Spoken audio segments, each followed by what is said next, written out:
नमस्कार, मैं डॉक्टर रोज़ी शाह। अपनी लास्ट क्लास में मैंने आपके साथ नया टॉपिक शुरू किया था जो कि हमारे बीए फर्स्ट ईयर के सेकंड पेपर का टॉपिक है, जिसके अंतर्गत मैं आपको विवाह के संबंध में बता रही थी।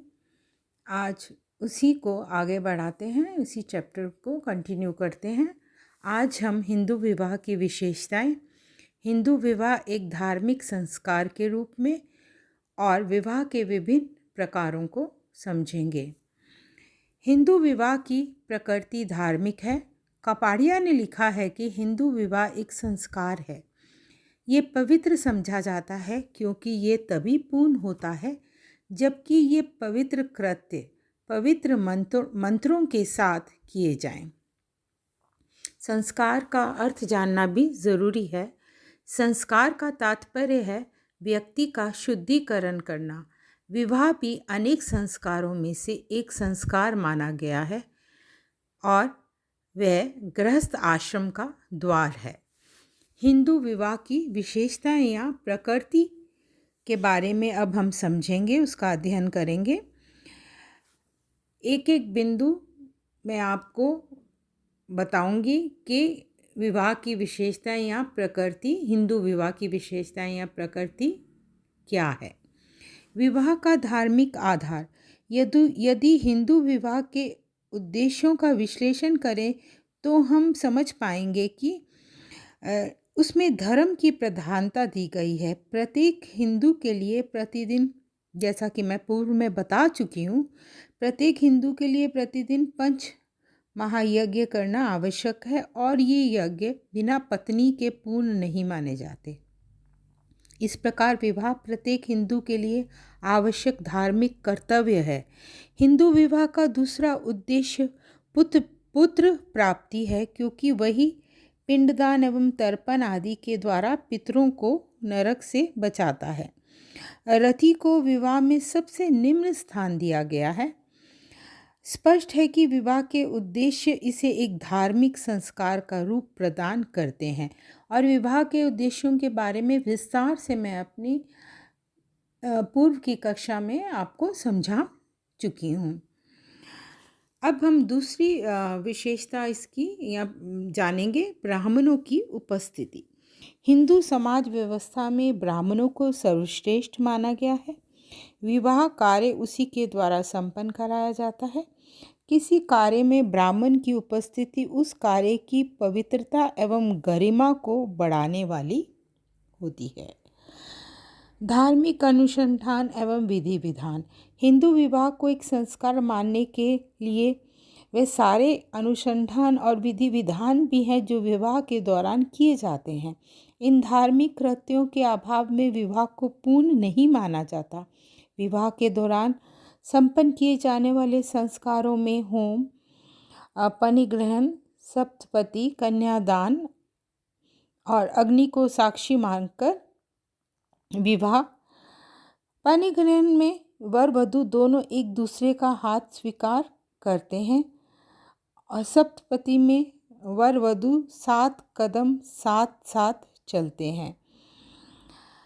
कन्यादान में कन्या का पिता वर को कन्या दान करता है और दोनों अग्नि को साक्षी मानकर अग्नि की परिक्रमा करते हैं। पत्नी के संबोधक शब्द। हिंदुओं में पत्नी को संबोधित करने के लिए धर्म पत्नी एवं सह धर्मचारिणी आदि शब्दों का प्रयोग किया गया है, जिसका अर्थ है धार्मिक कार्यों में सहयोग प्रदान करने वाली। पत्नी ही पति के धार्मिक कार्यों को पूर्णता प्रदान करती है। स्त्री के लिए एक मात्र संस्कार।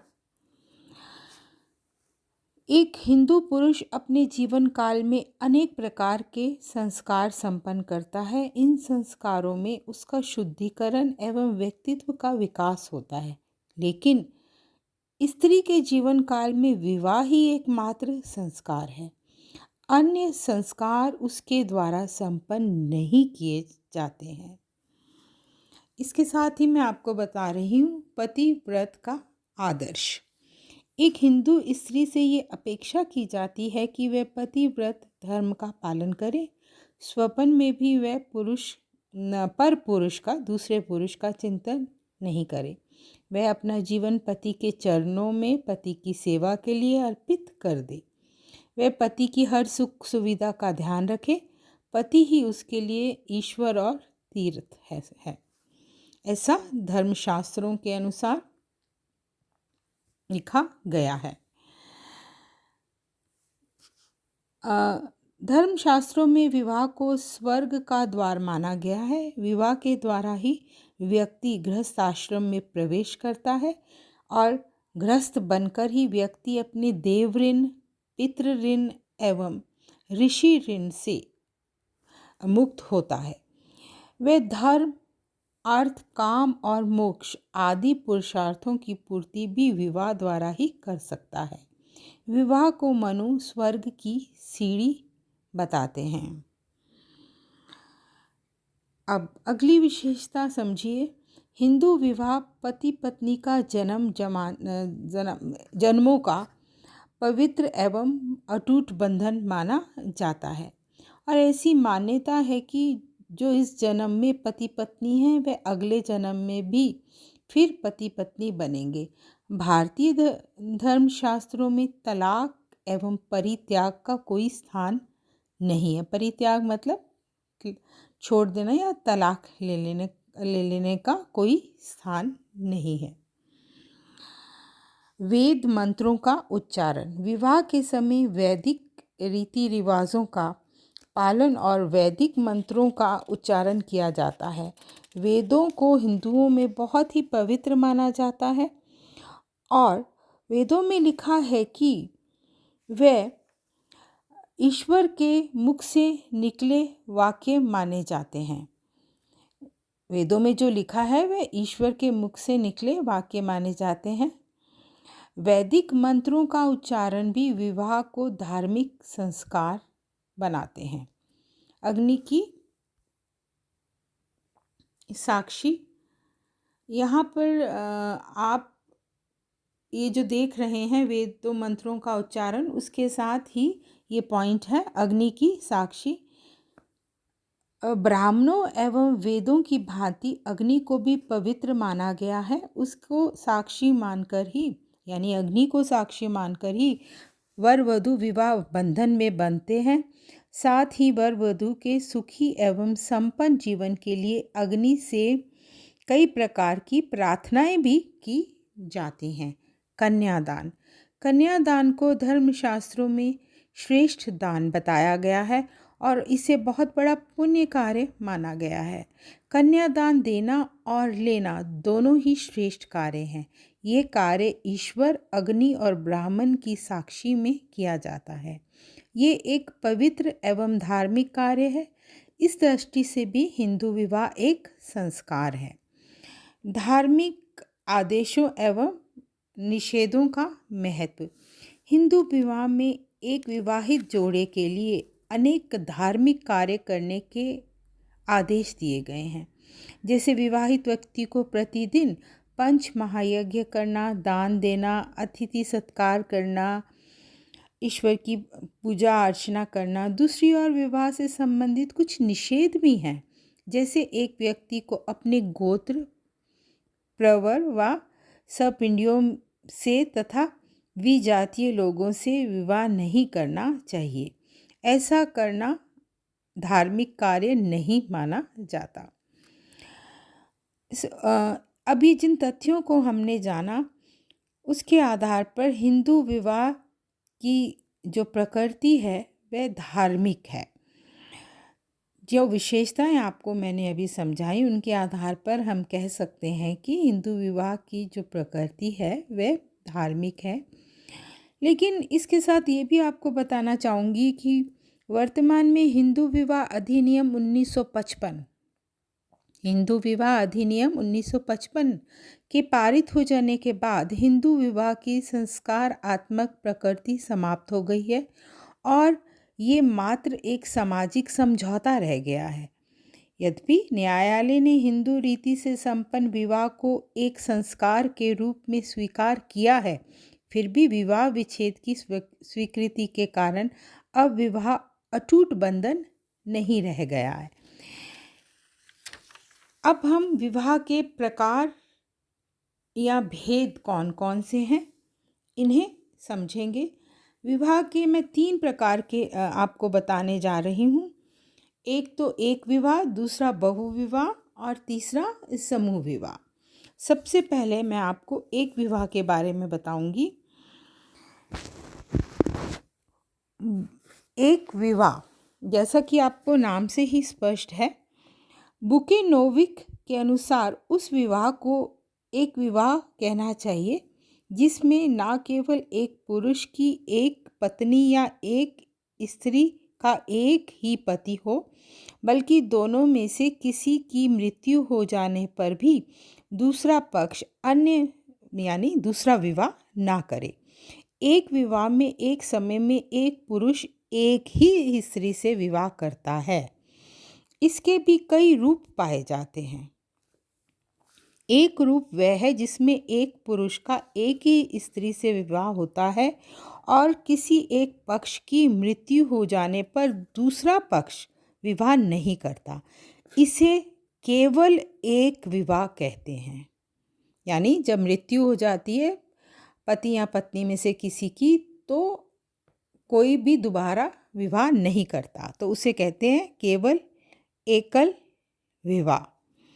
दूसरा रूप ये है कि जिसमें एक पुरुष एक स्त्री से विवाह करता है किंतु रखेल के रूप में कई स्त्रियां रख सकता है। और तीसरा रूप जिसमें तलाक या मृत्यु हो जाने के बाद हो जाने पर यानी दोनों में से किसी एक की यदि मृत्यु हो जाती है पति पत्नी में से, तो दूसरा विवाह कर लिया जाता है। इसे क्रमिक एकल विवाह कहते हैं। वर्तमान में एक विवाह को विवाह का सर्वश्रेष्ठ रूप समझा जाता है। वेस्टरमार्क ने एक विवाह को ही विवाह का आदि स्वरूप माना है। याद रखिएगा, वेस्टरमार्क ने एक विवाह को ही विवाह का आदि स्वरूप माना है। मेलानोवस्की की मान्यता है कि एक विवाह ही विवाह का सच्चा स्वरूप रहा है और रहेगा। शिक्षा एवं सभ्यता के विकास के साथ साथ एक विवाह का प्रचलन बढ़ता ही जा रहा है। अब मैं आपको एक विवाह के लाभ कौन से हैं उसके बारे में समझाऊंगी। एक विवाह से निर्मित परिवार अधिक स्थायी होते हैं। ऐसे विवाहों से निर्मित परिवारों में स्त्री की प्रतिष्ठा ऊंची होती है। एक विवाह परिवारों में बच्चों का लालन पालन, समाजीकरण, शिक्षा का कार्य उचित रूप से संपन्न होता है। एक विवाही परिवारों में संघर्षों के अभाव में मानसिक तनाव भी कम पाया जाता है। एक विवाही परिवारों का जीवन स्तर ऊंचा होता है और संतानों की संख्या कम होती है, इसलिए परिवार छोटा एवं सुखी होता है। अब दोष भी जानिए कि एक विवाह के दोष क्या हैं। एक विवाह के कारण यौन अनैतिकता में वृद्धि हुई है, भ्रष्टाचार बढ़ा है। इससे स्त्री पुरुष के विवाह के आंतरिक यौन संबंध स्थापित करने के अवसर बढ़ जाते हैं। यौन संबंधी छूट के अभाव में यौन अपराधों में बढ़ोतरी हुई है। ऐसे विवाह से उत्पन्न परिवारों में एकाधिपत्य की प्रवृत्ति पाई जाती है और स्त्रियों का शोषण होता है। लेकिन दोष चाहे एक विवाह के ये दोष हैं, लेकिन फिर भी एक विवाह की जो लाभ हैं वो कमियों से ज़्यादा हैं। इसीलिए वर्तमान में विश्व में सभी देशों में एक विवाह प्रथा को ही पसंद किया जाने लगा है। अब हम बहुविवाह को जानें कि बहुविवाह जो है उसके अंतर्गत कौन कौन से उसके प्रकार हैं। बहुविवाह में मैं आपको बहुपति विवाह, बहुपत्नी विवाह और द्विपत्नी विवाह के संबंध में बताने जा रही हूँ। बहुपति विवाह कपाड़िया अनुसार बहुपति विवाह एक प्रकार का संबंध है जिसमें एक स्त्री के एक समय में एक से अधिक पति होते हैं, या जिसमें सब भाई एक पत्नी या पत्नियों का सम्मिलित रूप से उपभोग करते हैं। स्पष्ट है कि बहुपति विवाह में एक स्त्री का एक से अधिक पुरुषों से वैवाहिक संबंध स्थापित होता है। ये प्रथा बहुपति विवाह प्रथा तिब्बत में देहरादून के जोनसार, बाबर परगना और गढ़वाल तथा शिमला की पहाड़ियों में रहने वाले खस राजपूतों, नीलगिरी की पहाड़ियों में रहने वाले टोडा एवं कोटा लोगों, लद्दाखी बोटा, चेन्नई के तियान एवं इराव, मालाबार के नायर, हरावान तथा कंपाला कुर्ग वासियों एवं कुछ समय पूर्व तक छोटा नागपुर की संथाल एवं मध्य भारत की उराव जनजाति में प्रचलित रहे हैं। उत्तरी भारत में जाटों के कुछ वर्गों में भी बहुपति विवाह का प्रचलन है, किंतु वर्तमान में धीरे धीरे इस प्रकार के विवाह का प्रचलन समाप्त होता जा रहा है। बहुपति विवाह के दो रूप पाए जाते हैं। एक, भ्रातक बहुपति विवाह, जब दो या अधिक भाई मिलकर किसी एक ही स्त्री से विवाह करते हैं अथवा सबसे बड़ा भाई किसी एक स्त्री से विवाह करता है और अन्य भाई स्वतः ही उस स्त्री के पति माने जाते हैं, तो इस प्रकार के विवाह को भ्रातक बहुपति विवाह कहते हैं। और ये विवाह खस, टोडा, कोटा लोगों तथा पंजाब के पहाड़ी भागों, लद्दाख, कांगड़ा जिले के स्पीति और लाहौर परगनों में पाया जाता है। खस लोगों में सबसे बड़ा भाई ही विवाह करके स्त्री लाता है और शेष भाई स्वतः ही उस स्त्री के पति बन जाते हैं। चेन्नई की नीलगिरी पर्वत के टोडा लोगों में भी भ्रातक बहुपति विवाह का प्रचलन है, लेकिन कभी कभी सगे भाइयों के स्थान पर सगोत्री भाई मिलकर भी एक स्त्री से विवाह कर लेते हैं। इन लोगों में संतान निर्धारण का एक सांस्कृतिक तरीका प्रचलित है। जब स्त्री गर्भवती होती है तो भाइयों में से कोई भी भाई गर्भकाल के 5वें महीने में स्त्री को तीर व धनुष भेंट करता है। ये प्रथा पुरसुत के नाम से जानी जाती है। यही भाई यानी जिसने भेंट किया है होने वाली संतान का सामाजिक रूप से पिता माना जाता है। प्राणी शास्त्रीय रूप से उसका पिता कोई अन्य भाई ही चाहे क्यों ना हो। अभ्रातक बहुपति विवाह, इस प्रकार के विवाह में पति परस्पर भाई नहीं होते। स्त्री बारी बारी से समान अवधि के लिए प्रत्येक पति के पास जाती है और ये प्रथा टोडा तथा नायरों में पाई जाती है। बहुपति विवाह को हम मातृपक्ष एवं पितृपक्ष दोनों से जोड़ सकते हैं। टोडा, खस, कोटा आदि में पितृपक्षीय बहुपति प्रथा का प्रचलन है, जिसमें स्त्री विवाह के बाद या तो पतियों के सामूहिक निवास पर जाकर रहती है या बारी बारी से सब पतियों के पास कुछ समय के लिए रहती है। मातृपक्षीय बहुपति विवाही परिवारों में स्त्री अपनी माँ के परिवार में या मूल निवास पर ही रहती है और पति ही बारी बारी से उसके निवास पर आते हैं, और ये प्रथा मातृवंशीय नायर लोगों में पाई जाती है। अब बहुपति विवाह के भी बहुत कारण रहे हैं। वेस्टर्न मार्ग का मत है कि बहुपति विवाह का मुख्य कारण लिंग अनुपात का असंतुलित होना है। जिन समाजों में स्त्रियों की तुलना में पुरुष अधिक होते हैं वहाँ ये प्रथा पाई जाती है। दूसरा बहुपति विवाह का कारण है गरीबी। इस प्रकार के विवाहों के लिए गरीबी को भी उत्तरदायी माना गया है। और तीसरा कारण है जनसंख्या को मर्यादित रखने की इच्छा के कारण भी बहुपति विवाह का पालन किया जाता है।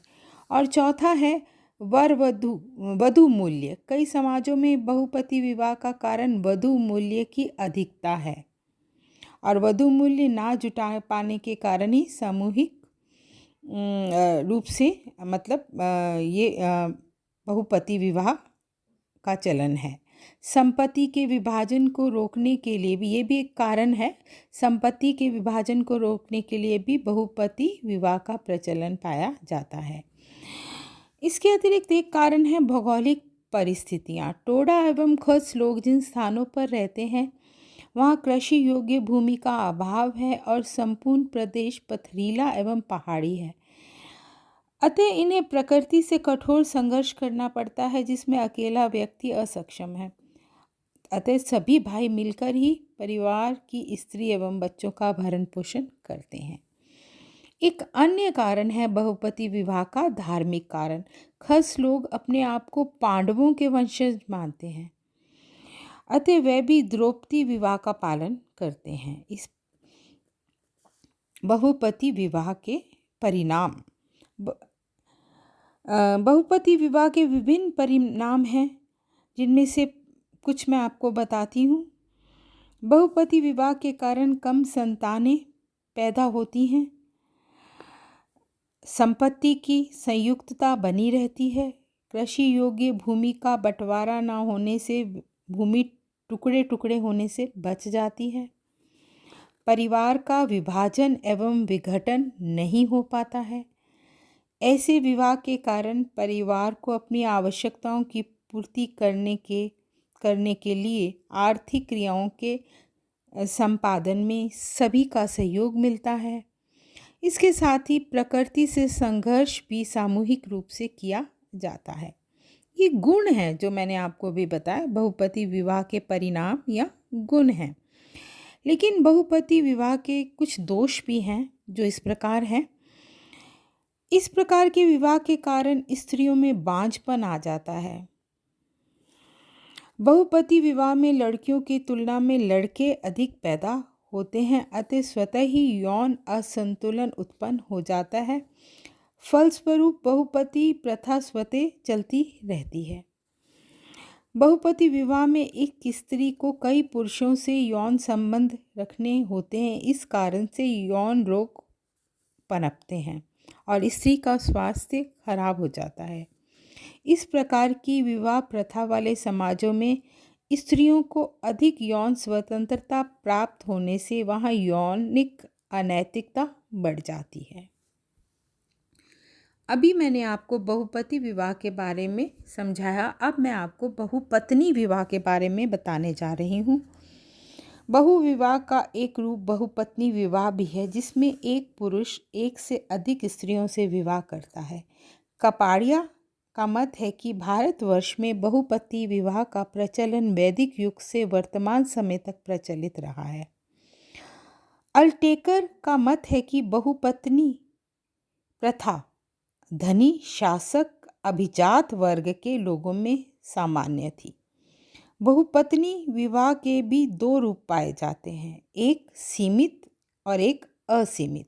सीमित बहुपत्नी प्रथा में एक स्त्री के मरने पर दूसरी स्त्री से विवाह किया जाता है। असीमित बहुपत्नी में स्त्री के बाँझ होने पर या अपनी प्रतिष्ठा को बढ़ाने के लिए पुरुष एक से अधिक स्त्रियों से विवाह करता है। बहुपत्नी विवाह के कुछ कारण भी हैं, जैसे पुत्र प्राप्ति के लिए। इसी प्रकार आर्थिक कारण, भारत में उन जनजातियों को जो पहाड़ी भागों में रहती हैं जीवन यापन के लिए प्रकृति से संघर्ष करना पड़ता है और भौगोलिक परिस्थितियां भी विषम होती हैं। आर्थिक आवश्यकताओं की पूर्ति के लिए परिवार के कई सदस्यों के से सहयोग लेना पड़ता है। परिवार में यदि स्त्रियां अधिक हैं तो उन्हें खेतों में काम पर या गृह उद्योगों में लगाकर उनसे आर्थिक सहयोग प्राप्त किया जाता है, यानी आर्थिक कारणों से भी बहुपत्नी विवाह किया जाता है। इसी प्रकार सामाजिक प्रतिष्ठा भी एक कारण है। धनवान जमींदार और विलासता भोग करने वाले व्यक्ति अधिक पत्नियां इसलिए रखते हैं कि उनकी सामाजिक प्रतिष्ठा बढ़ती है। लिंग असमानता, बहुपत्नी का एक कारण समाज में पुरुषों की तुलना में स्त्रियों का अधिक होना है। और जब स्त्रियां अधिक होती हैं तो शिकार, युद्ध व आर्थिक साहसिक कार्यों में स्त्रियों की तुलना में पुरुषों के मरने से, क्योंकि अनुपात जो है, लिंग असमानता है, अनुपात जो स्त्रियों का अधिक है, तो पुरुषों के मरने के अवसर अधिक होते हैं, क्योंकि वे शिकार, युद्ध और आर्थिक और साहसिक कार्यों में लगे हुए होते हैं। इससे पुरुषों की संख्या घट जाती है और बहुपत्नी विवाह की संभावना बढ़ती है। एक कारण है काम वासना एवं यौन अनुभव के लिए भी एक व्यक्ति एक से अधिक स्त्रियों को रखता है। शाली विवाह भी एक कारण है। जिन समाजों में शाली विवाह की प्रथा है वहाँ प्रथा के रूप में एक व्यक्ति को अपनी पत्नी की सभी बहनों से विवाह करना पड़ता है। इसी प्रकार देवर विवाह, कुछ समाजों में देवर विवाह का प्रचलन है। जब एक भाई की मृत्यु हो जाती है तो उसकी विधवा स्त्री से दूसरा भाई विवाह कर लेता है। इससे जीवित भाई की पत्नियों की संख्या बढ़ जाती है। युद्ध एवं आक्रमण के समय भी स्त्रियों को अपहरण करके लाया गया है और उनसे विवाह कर लिया जाता है।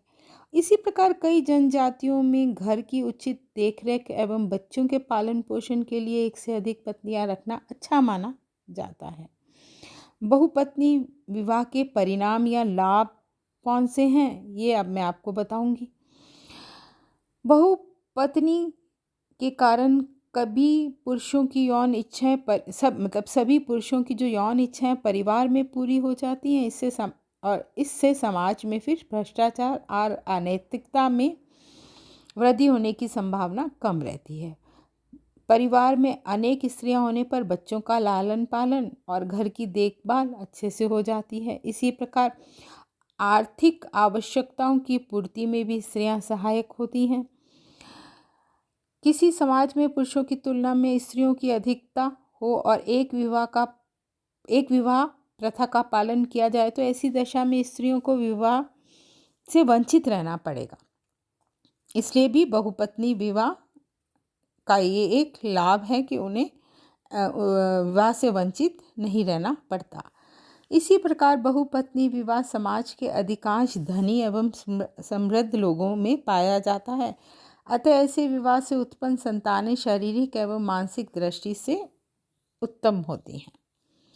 लेकिन बहुपत्नी विवाह की हानियां भी हैं, जो इस प्रकार हैं। बहुपत्नी विवाह के कारण परिवार में संघर्ष, ईर्ष्या, लड़ाई झगड़े का वातावरण उत्पन्न होता है। कई पत्नियां होने पर परिवार में संतानों की संख्या बढ़ जाती है। स्त्रियों की सामाजिक प्रतिष्ठा गिर जाती है। समाज में यौनिक अनाचार पनपता है। विधवाओं की संख्या में वृद्धि हो जाती है। इन हानियों को देखते हुए वर्तमान में बहुपत्नी के स्थान पर एक विवाह के नियम को स्वीकार किया गया है। अब मैं आपको इसमें एक और प्रकार बता रही हूँ बहुविवाह में, द्विपत्नी विवाह। बहुविवाह का ये भी एक रूप है, द्विपत्नी विवाह। इस प्रकार के विवाह में एक पुरुष एक साथ दो स्त्रियों से विवाह करता है। कई बार पहली स्त्री के संतान न होने पर दूसरा विवाह कर लिया जाता है। इसका उदाहरण है आरेगन तथा एस्किमो जनजातियों में ये प्रथा देखने को मिलती है। भारत में भी दक्षिण की कुछ जनजातियों में ये प्रथा पाई जाती है, किंतु वर्तमान में ऐसे विवाहों पर कानूनी रूप से रोक लगा दी गई है। समूह विवाह में पुरुषों का एक समूह स्त्रियों के एक समूह से विवाह करता है और समूह का प्रत्येक पुरुष समूह की प्रत्येक स्त्री का पति होता है।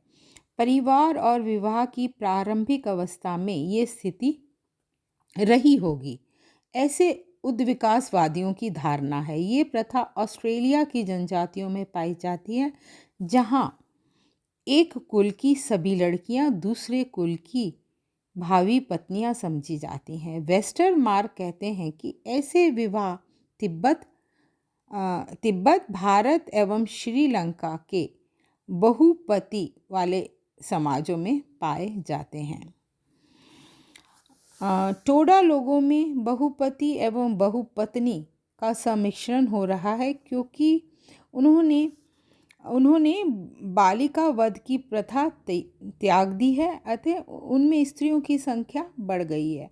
यदि हम समूह विवाह का प्रयोग इस अर्थ में करते हैं जो वे सूचित करता है कि समूह का प्रत्येक पुरुष दूसरे समूह की प्रत्येक स्त्री का पति हो तथा उत्पन्न संतानों को भी संपूर्ण समूह का ही संतान समझा जाता है, तो इस प्रकार के विवाह के उदाहरण विश्व में कहीं नहीं हैं। प्रसिद्ध विद्वान मुरडॉक ने 253 समाजों का अध्ययन करके ये पाया कि इनमें से मुरडॉक ने ये पाया कि 193 समाजों में 253 समाजों में से 193 समाजों में बहुविवाह का और 43 समाजों में एक विवाह का और केवल एक समाज में बहुपति प्रथा का तथा शेष में अन्य प्रकार की विवाह प्रथा का प्रचलन था। Thank you.